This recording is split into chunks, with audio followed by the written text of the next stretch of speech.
my department. So just to give you a little background for those who don't know me, I'm a local yoga born and raised. And the inside scoop is every move I've made with my family or with my parents has taken me one step farther from the coastline. So I don't know if there's a subliminal message in that. So I grew up in Cranston, went to school in West Warwick. My dad was a science teacher for years. Johnston, when I got married in North Providence, and now I'm up in Cumberland. So you see the progression from our lovely coastline. I run the Northeast River Forecast, and we're a river modeling and forecast arm of the National Weather Service. So when the weather offices, and the emergency activation system goes off and you've got flood warnings, flash flood warnings, it's my office that's been doing the modeling that gets those forecasts to a point where we're issuing warnings out. So we do a lot of the calibration of the numerical and the hydrologic models that we use to provide forecasts for places like Cranston, the Socket, the Blackstone, the Pawcatuck, the Woodward, and so on and so forth. So the reason why this is so close to my heart, besides my religious experience in my hometown in 2010, is that when you model a river or stream, it's all about what we call forces, the rain, the temperatures. It's all about how it rains. It's all about the antecedent conditions. Okay, is the soil moist? Is she not? Is the sponge, as my grandmother would say, is it the sponge full? Or is she not? Okay, the very quick 30-second spring flood outlook, the sponge, she is full. We've been extremely wet since October. We've received over a half year's rainfall in the last 5 months. We are very wet. Look at any retention pond out there. Walk in your backyard. I played golf yesterday afternoon for the first time. I swear, in eastern Connecticut, I tee off, you wait for it. That's the ground sucking the golf ball. We are really wet. But in the absence of, you didn't know you'd be entertained. But it's the time of year, it's spring flood, you gotta do it. So, the key here for us is we don't have snow now, but we are really vulnerable right now for the next 6 to 8 weeks because it's all about the way the pattern unfolds. Do we get into this ugly pattern like we had in October, November, December? Rapid fire. Everything coming out of the Gulf of Mexico, everything loaded with water. So, I'm a little uneasy right now for the next 6 weeks around here because we are so wet. So that's your spring flood outlook for Rhode Island, EMA, and particular. Yeah. So, but what I really got asked to talk about, So what I really got asked to talk about, of course, is Dave, can you speak just a little louder because I think this room's got bad. Can you hear me in the cheap seats? So what I want to walk you through is what my river center has been living with.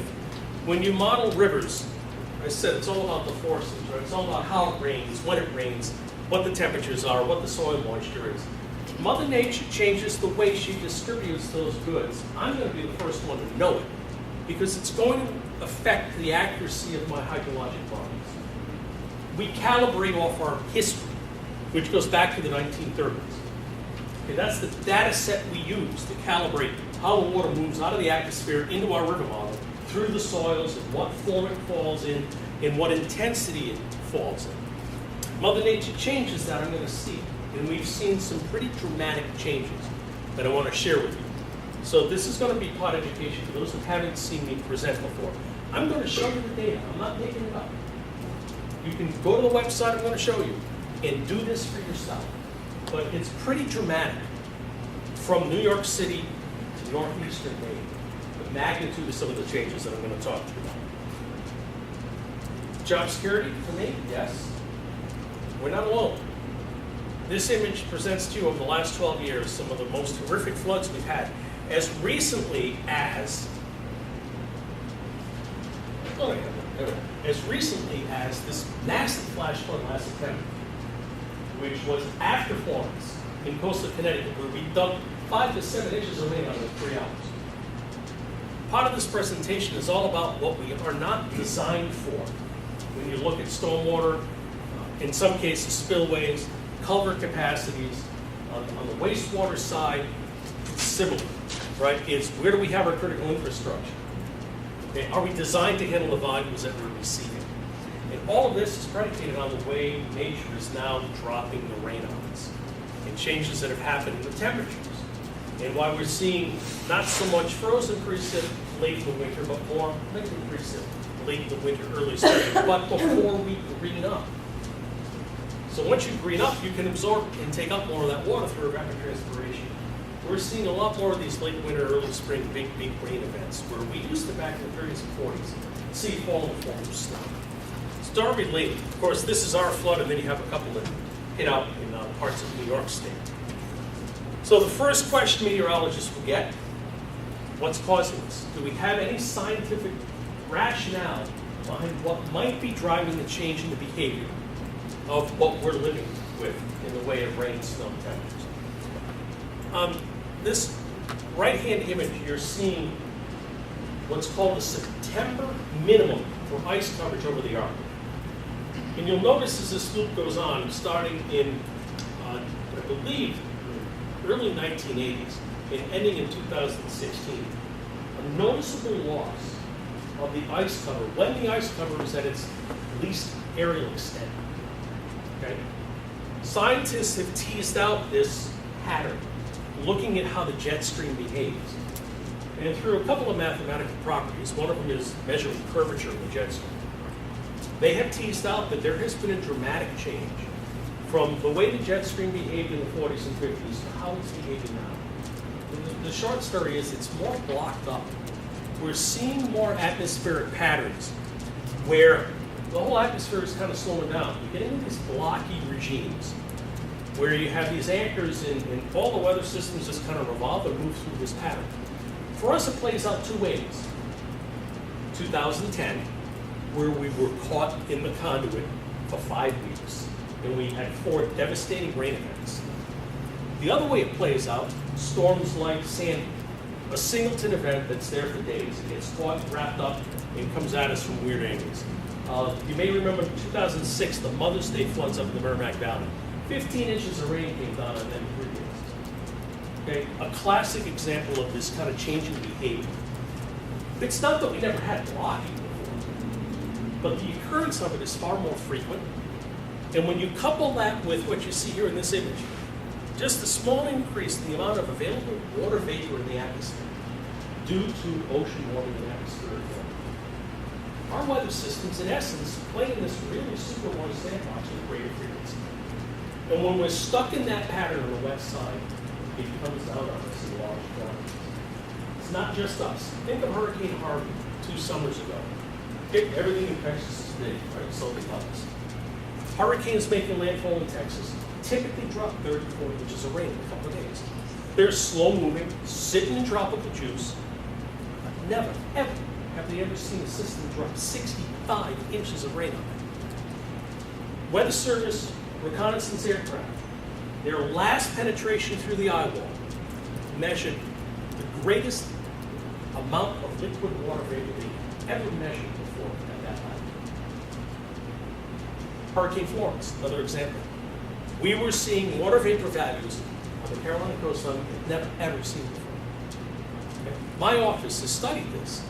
We're seeing this slow gradual decline in the amount of water vapor that our weather systems are carrying to us. So you combine the increased frequency of a slower, blocked up weather pattern, giving our weather systems more opportunity to play in this slightly increased amount of soup, you're going to rain more. Doesn't always mean every year we're like that. Okay, that's variability of weather patterns, but the uptick is without question. So 2010, a great example. A January flood that got rid of the snow, but we had 3 weeks of dry. Bucks and River went right back to basic. But then came the onslaught. Mid-February, March 15th, the first record flood. Anybody who thinks a 100-year flood happens once in 100 years, leave the room. Okay? Not the truth. It's a 1% annual exceedance probability, which means it's a value of rainfall that has a 1% chance of falling on you any day of the year. Okay? We had a record flood on March 15th. Happened to be my birthday. Started my day with my camera, heading to my mom's house and taking pictures. We had this event on the 22nd, and then the catastrophic 5 to 8 inches of rain. By that point, the sponge, she was a fool. Okay, and look at what happened. Okay? This is the worst combination of events. Stalled out weather pattern, 4 big rain events, 5 years. But it's also these intense short duration rains that we're seeing. 3 years ago, Oak Lawn Avenue, condominium complex, never had flooding in its history. Put water through the first floor of the place. Why? 5 inches of rain in 2 hours will do it. Not designed for it. We didn't build for these kind of extreme events. The themes up our neck of the woods: increased annual precipitation, increased frequency of these intense 1 hour to 1 day events, wild annual variability in snowfall. Man, if I could predict that, I'd be a millionaire just given that forecast of DOT. Okay? Think about that. This wild swing. It's not that we don't snow any less. Okay, our leanest years, 15 inches, 20 inches. Now, when I was a kid, it used to be 70 would be a good winter. Now it's like 120. It's insane. It's crazy fluctuation. And the result is we're seeing this increase in the frequency of these big events. And in many cases, we're under-designed for it. And that's where we're seeing these ramifications. It's really pronounced on smaller bases, less than 800 square miles, where there has been a lot of land use change, urbanization. Devilish combination, no fault of anyone, but a devilish combination of changes in land use and a change in the frequency of these areas. You just don't have the capacity to absorb the wind.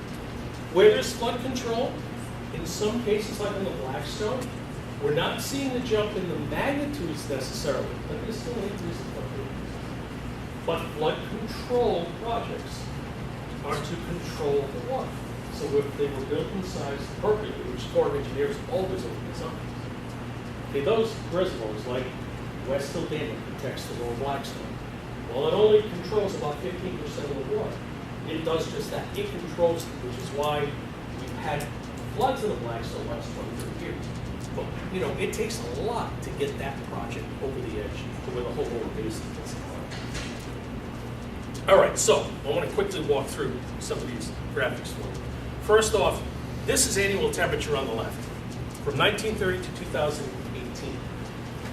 The trend is unmistakable. I can take you to New York, looks the same way. I can take you to Northern Maine, looks the same way. 2 things to note. Look at how hard it is for us to maintain any kind of sustainable cold when we look at annual average temperature. That's your high and low every day. Divided by 2 is your average daily temperature. Sun goes up from here, divided by 365. That's what the annual temperature is. We are warming at a rate, if you just draw a straight line through this, a rate of 0.3 degrees Fahrenheit a decade. Think about that for a minute. In my lifetime, I just turned 52. In my lifetime, we've warmed 1.5 degrees Fahrenheit. Now, you might think, well, Dave, I pop my feet where I'm warm 5 degrees, I'm up at about 3. But what we've really done is lost latitude on the planet. We've slipped south. The warming has been so dramatic that we're actually like we were Delaware in the 1940s, if you want to put it in perspective. That's how dramatic the warming is. Look at the extremes. Look at the frequency of years above 50 or 51 degrees Fahrenheit. Well, we had 2 occurrences prior to 1970. Look at the frequency now. In the inability to sustain cold, our coldest year, the last 30 years, is still warmer than the old average in 1930. Think about that. Our coldest year, the last 30 years, warmer than the old average. That's pretty dramatic. We're seeing changes in vegetation. We're seeing changes in invasive species. We're seeing trees just destroyed by beetles that we've never seen before. I used to have praying mantises every summer. I don't see them anymore. I have walking sticks. Where in the blazes did these things come from? Bird feeders, orioles this far north now stay for the summer, even before. So everything is feeling the effects of the water. Precipitation is on the right-hand side. Our average, we're climbing at the rate of almost an inch of precipitation every 10 years. That's pretty substantial. But one thing that doesn't change is what the good Lord gave us when the glaciers retreated. It's under our feet, right? We've got a certain type of soil, certain type of bedrock. The way the rivers and stream channels are the way they are, unless we went in there and messed around with them. But we are raining water. look at the frequency of years with more than 54 or 55 inches of rain. 2 or 3 times prior to 1970, and now it's happening almost every year. Yes, there is a dry side to this. And as you'll see in a moment, droughts have changed their behavior. And oh, by the way, it just so happens that in 2018, we set our 3rd wettest year in this region. But it's not just that we're wet. So picture, the antecedent condition, the frequency of, real high groundwater levels, which is what got the Pawcatuck River Basin in such a bad shape in 2010. It took forever to build that water up, but boy, once you reach that critical threshold, well, forget it. Barn doors are wide open. But it's also in the way it's raining. And one way to look at this is the frequency of 1 inch, 2 inch, 3 inch rainfall events in 24 hours. It's just one of many, many different ways you can look at it. We are seeing a dramatic increase. In the 1930s, we used to average maybe 9 or 10 days a year. We're pushing 16. In 2018, we set a new record. 22 days in 2018, we had more than 1 inch of rain. And in most cases, it was more than 2 inches of rain. It rained. That's intense rainfall in a 24-hour period. So we're seeing it both as just we're wetter more often, and we're seeing it in the way elevation raises. There is a dry side to this. The drought portion. This is the Palmer Drought Severity Index. When you're looking at an annual average for every year from 1930 to 2018. Everything in tan, negative, is droughts. -2, -3 on this y-axis here, that's major to severe or extreme drought. Notice the behavior difference from prior to 1970 to now. Drought behaviors. We used to have multiple years, 3, 4, 5 years, of real intense severe drought. Now the new, now you can get a couple of years back to back. But look at how much less intense. But what we really are describing this as is a flash drought, where we go from flood volume in our rivers to it doesn't rain for 2 months. We've had this happen a couple of summers in 2016, 2017. And we shut the rain off right at the heart of growing season. And it does a number on agriculture. So for Aggie interests, right, it's really how do we plan for these crazy fluctuations within the calendar year of going from this crazy wet extreme to then having nothing coming out. Very, very challenging to plan for, to budget for. But that's kind of the new regime that we are in. All right, so the behavior on the watersheds. More flooding, in some cases, more intense flooding, higher elevations. And in a couple of basins, like Mike here, Patuxent, it's both. So we're going to walk through this very quickly. One of the biggest challenges, one of the biggest initial impacts of this weather pattern has been to the storm water flow because of how we designed the culverts, the catch basins, and the size of the pipes. Okay? What you're looking at here is the new NOAA precipitation atlas. You're looking at that 1% 24-hour rainfall event, fictitiously called your rainstorm. If we are designing something today that's going to catch rain and control the rainfall in our stormwater system, you will inevitably have to design to one of these various criteria. I'm just showing the 100-year one for this purpose. But if you were designing something, you'd be designing for an event of 8 to 8.5 inches of rain in 24 hours. As your rainfall month is got a 1% chance of happening. Again, if that's what you're designing for. When we did so much of our urbanization in the 50s, 60s, early 70s, the best thing we had at our disposal was the prior atlas, which was published in 1961. And what that meant is that many of our designs were built for a 6.5 to 7 inch. This cascades across 1 hour to 5-day rainfall totals. So what this shows is that in some instances, depending on what you design, you're probably under-designing for the new frequencies and amounts of rain that you get. Stormwater gets crushed. Now, some states very early on, like Maine, started adopting these new criteria and building bigger culverts, bigger pipes, and most importantly, they sized the grates on the streets big enough to take the volume and get it into the bigger pipes that they put in. You got to do it all together. Right? Or you can build bigger pipes if you haven't got the systems to get the water into the pipe. Well, goodness, you're just kind of delaying the inevitable. So the under design is a concern. Now, flood frequencies. What you're looking at here is a normalized frequency of flooding based on river location in the box of the rivers that flow through Rhode Island. This is Northbridge, Woonsocket, this is Tucson, Cranston, and then your Pawcatucket Wood Rivers at Hope Valley, Wood River Junction, and Western. So you're looking at a normalized frequency of flooding prior to 1970. If you're at 1, you anticipate a lot of flood a year. These are kind of statistics, so normalize it by the period of record you have. If you're at 0.5, you're looking at maybe a flood every 2 years. If you just focus on the total length of any bar, that gives you all the floods across the spectrum, minor, moderate, major. This is prior to 1970. Look at the incredible shift in frequency of flooding. And if you look closely, the moderates and majors are getting bigger too. Those are the watersheds where we are these, not just more flooding, but more intense floods as well. And then there's my dear friends. I can poke fun at them because I grew up. Precision Reservoir was built for one purpose, water supply. When they built it in the late teens, they said our goal is to build a water supply reservoir where we will operate it so that it is full on June 1st of any year, so that we have the maximum pool available to us to provide the water supply we necessary.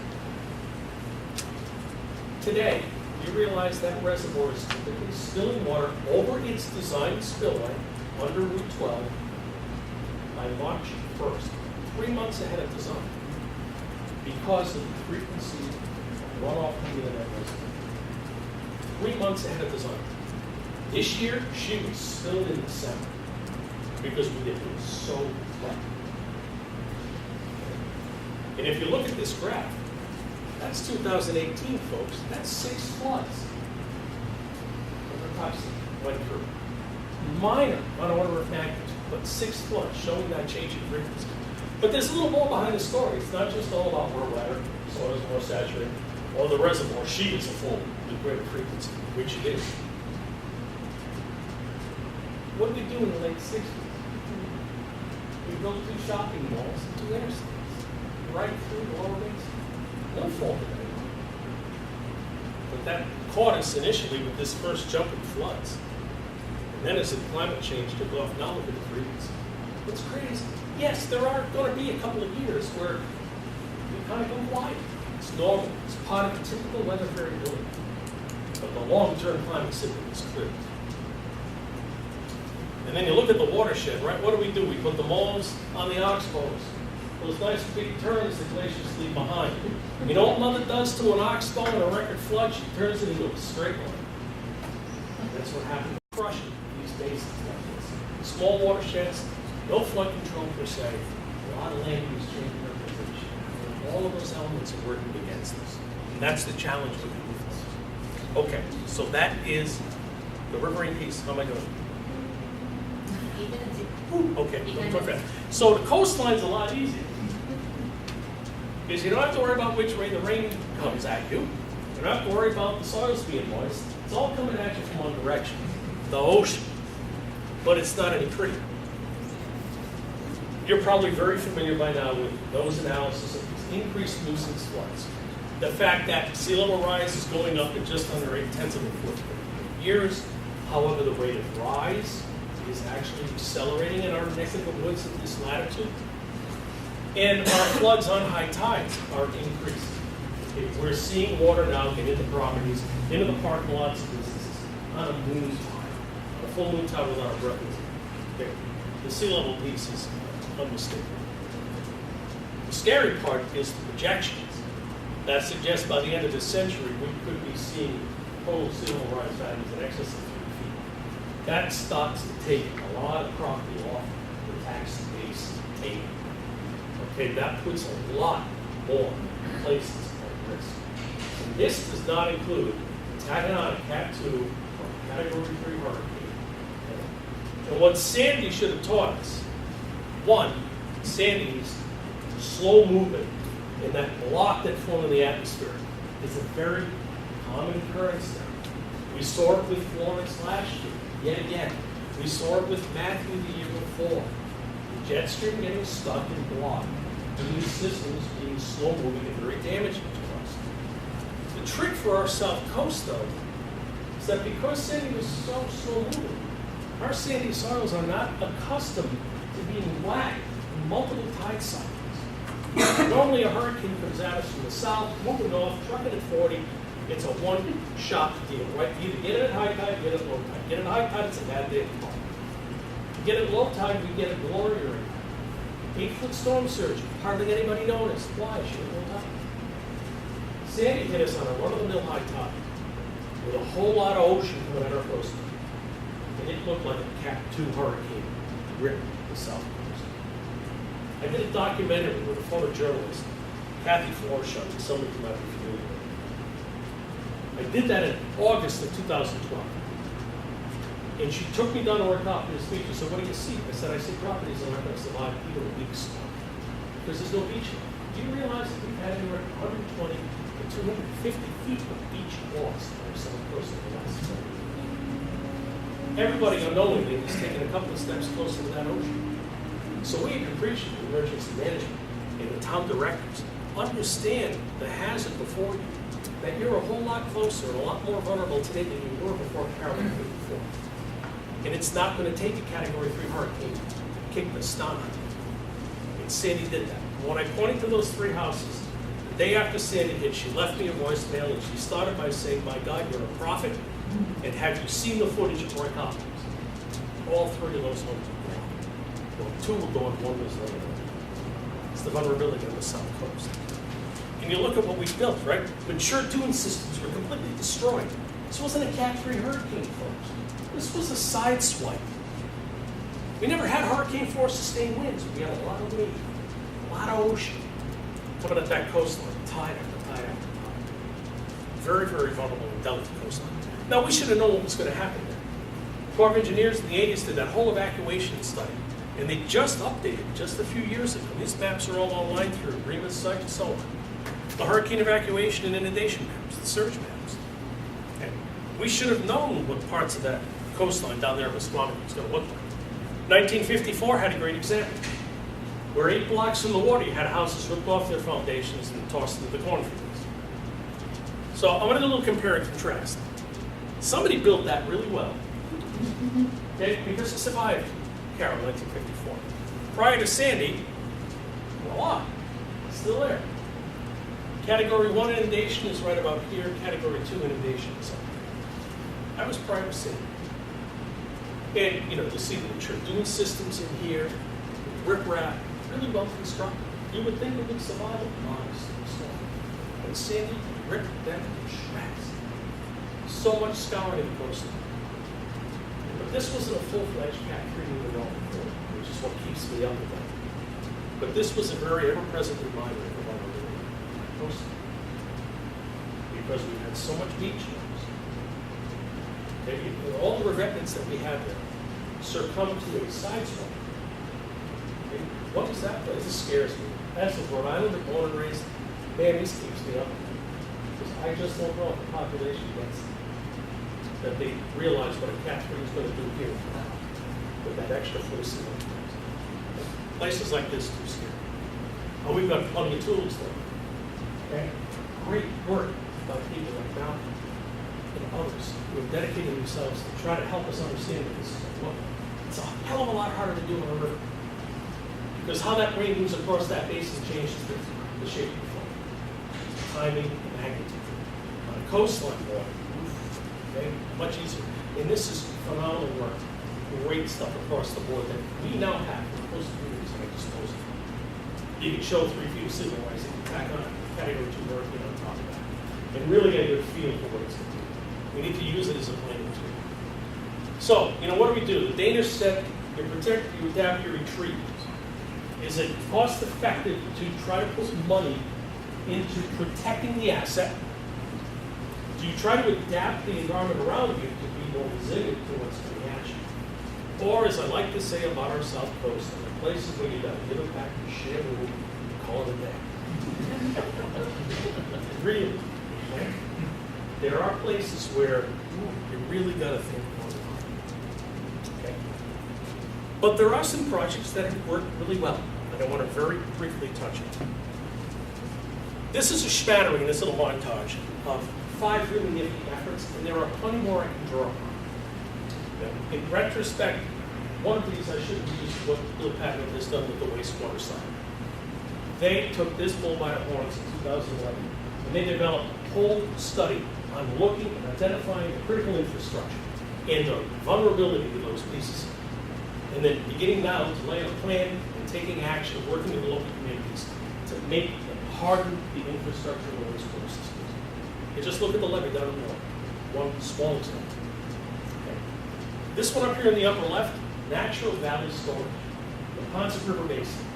Complex watershed was getting flood after flood after flood between the Charleston, the Ponset, and downtown Boston.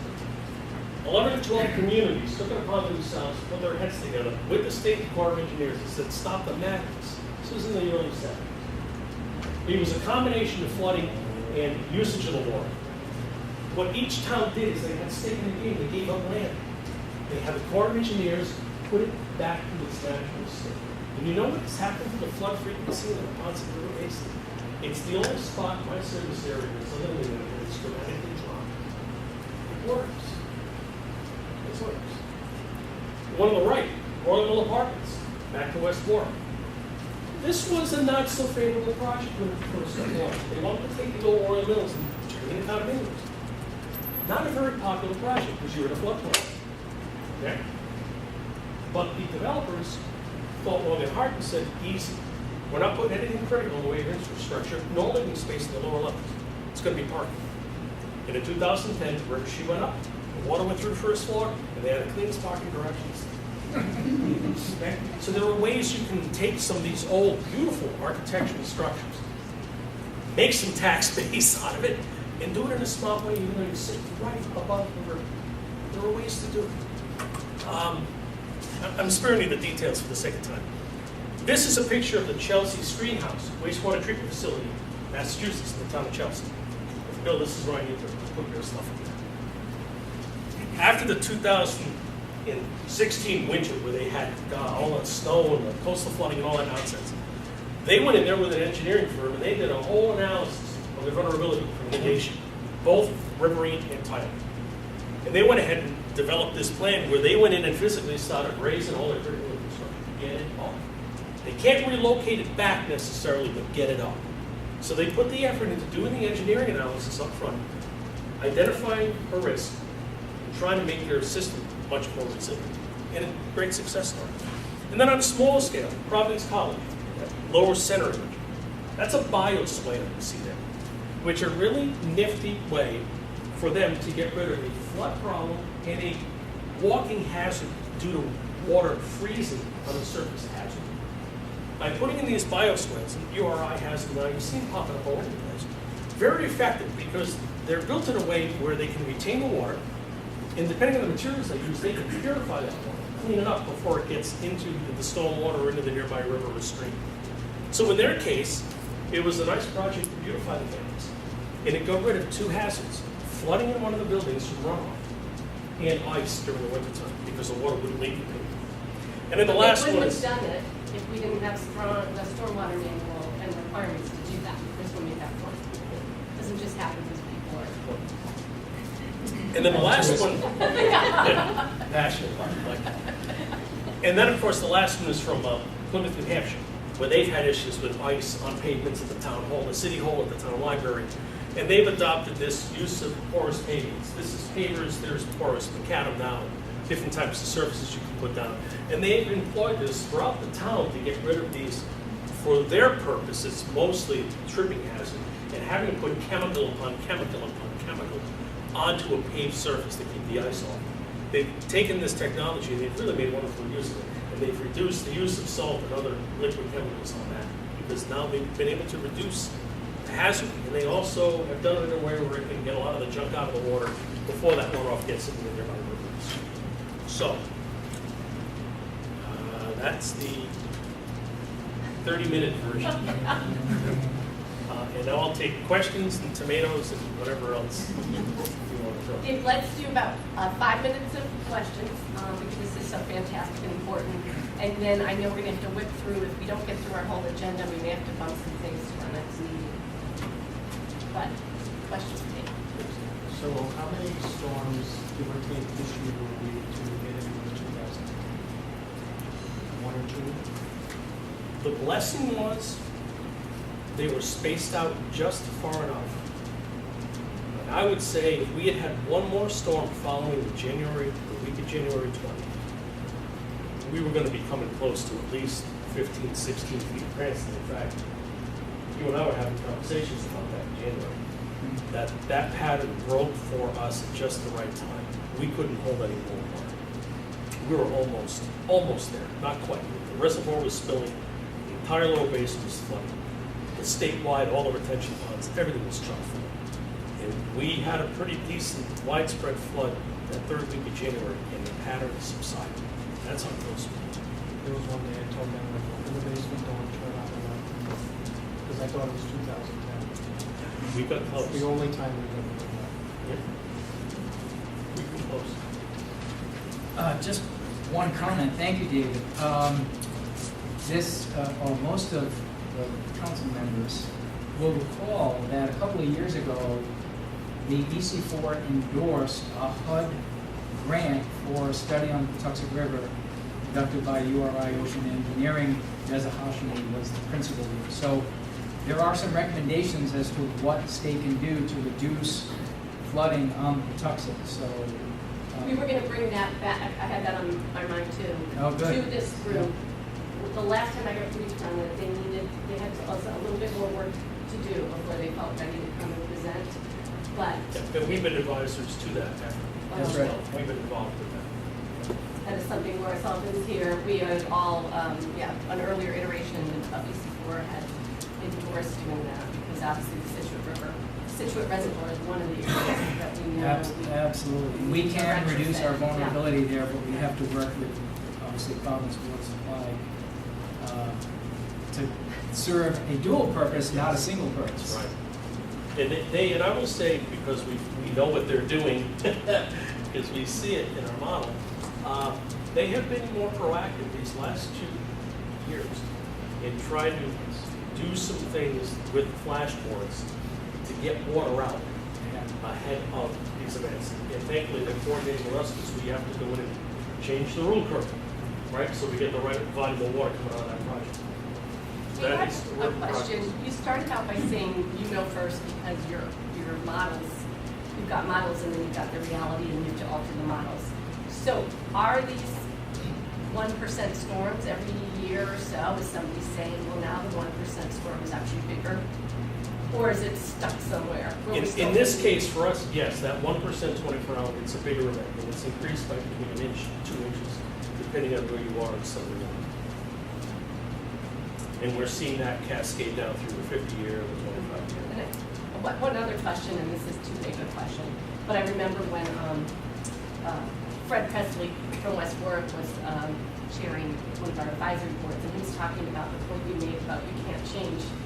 I can make my stormwater system bigger, but if the guy upstream from me doesn't have it bigger, what good does it do me? And I think that's that issue of the systems level stormwater approach is the most tricky one for us. It's, in knowing Rhode Island like we all do, right, it's very broken. And these types of things on large river systems, you gotta look at holistically. It's top down. It really Literally. is the whole basin. You have to look at it. And it's not just Situate. We never did the big river reservoir. We never put a full-blown system there with all the controls that maybe we should have. 30% of the volume that gets to Cranston, West Warwick, and Warwick resides on the south branch of the Patuxent, whose headwaters is the Big River Reservoir. We never really built that project. It's still in the plan. Tomorrow. Well, I was just going to ask a related question that Janet brought up. David, is there any guidance related to the return period flood? So if you talk about a 100-year, 500-year, the FEMA definition of what those are has not changed. And so from a public communication standpoint, when we're trying to explain how that risk has now changed, or what we're advising, it becomes very complicated. Is there any guidance or? So we have to first separate a 100-year rainfall event doesn't begin a 100-year flood on your river, because it's all about antecedent conditions. Okay. So those two have to be separate. And we're very comfortable in saying, yeah, we know the rainfall frequencies have changed. Looking at individual rivers, it's very individual to each site because of land use and the saturation factor and all this. FEMA, because those maps are for flood insurance, it's hard because it's very challenging to try to take this type of rainfall and temperature information and translate that into a physical change in your floodplain. How do you do that? Well, the prevailing weather pattern has the rain going down your basin instead of up your basin. You know, the whole dynamic of what the flood profile looks like changes. So I don't knock FEMA for not taking a stab at that or having projections. One way around that, which some communities have been doing, well, we'll take our coastal communities. What are they doing? For coastal sea level rise, they're saying freeboard, 1 foot, 2 foot, 3 foot. Right? You're going to get permit, you're going to redevelop, you're going to repair without going out. Right? You have to build something higher than the base flood elevation. On the rivers and streams, maybe it's time that we holistically stop looking at what are we doing in licensing and permitting in that 200 or 250 in that interim. 500 is probably so extreme, it'd be so expensive to do. Nobody could do it, nobody could afford it. But is there a buffer we might want to be looking at? Because you can't really translate A plus B equals C in this case to a change in your physical floodplain.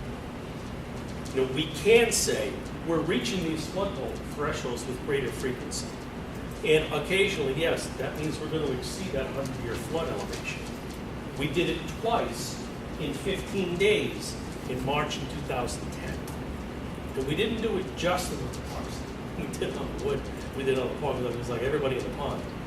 The only basin that didn't was the Blackstone. Why? Because the heavy rain never got into the headwaters. And that's why it's so challenging.